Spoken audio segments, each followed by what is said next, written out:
The Seder by the Fabrenges of Yontiv was, by the big Fabrenges at the end of the Yontiv, like the end of Rosh Hashanah and the end of Sukkot, the second day of Sukkot, when the Rebbe used to Fabreng the second day of Sukkot, the end of Simchas Torah, the end of Achashon Pesach, the end of Shavuos, the Rebbe would wash, and then at the end he would bench, would be mezamen, and he would bench.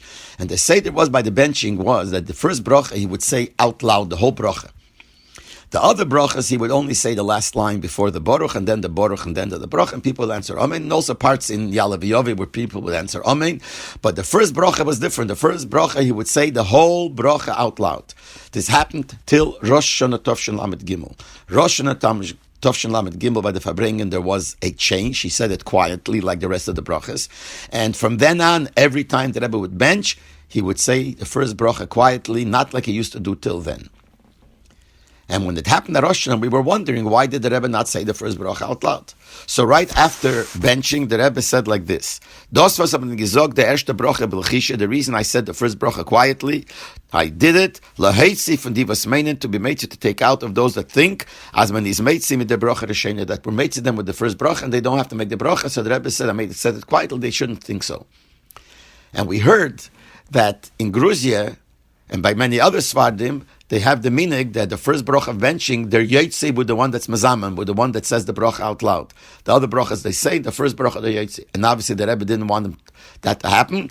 So in order not, they should not make that mistake and think that they're yotzi with the Rebbe's bracha. So therefore the Rebbe said it quietly. That's what he said. Now we know that time we used to give in, after the Fabrengens, a teichen kotzer, a short teichen of the Fabrengen, the Rebbe was magiyit. And then also a description of what took place by the Fabrengen.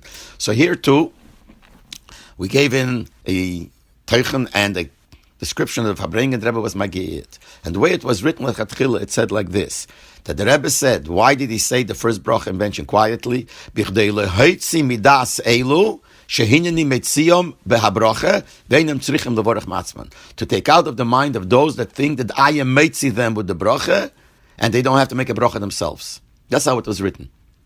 The Rebbe was magiyah, changed it. He wrote like this: to be shayla, to take away the mistake, that the saying, obviously that I'm saying it loudly, is in order to be made to the people who hear.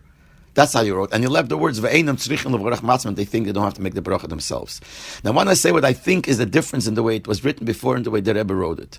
The way it was written before, a person might have learned pshat, even though it wasn't the pshat, might have learned the pshat, that you cannot be made to somebody with the bracha. So the way it said, that it's to take away from those that think that I'm made to them with the bracha. So people might think that the reason the pshat is that people think I'm made to them and I can't be made to them. You can't be made with the bracha, which is not true.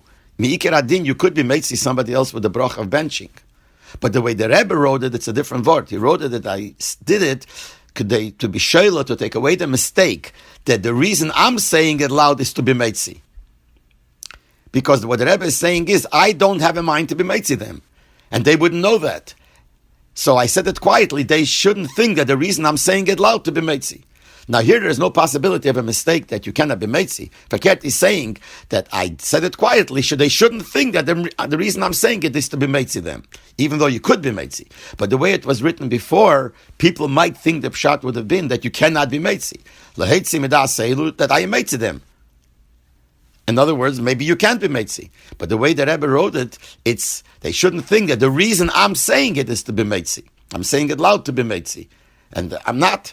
And therefore the Rebbe said it quietly.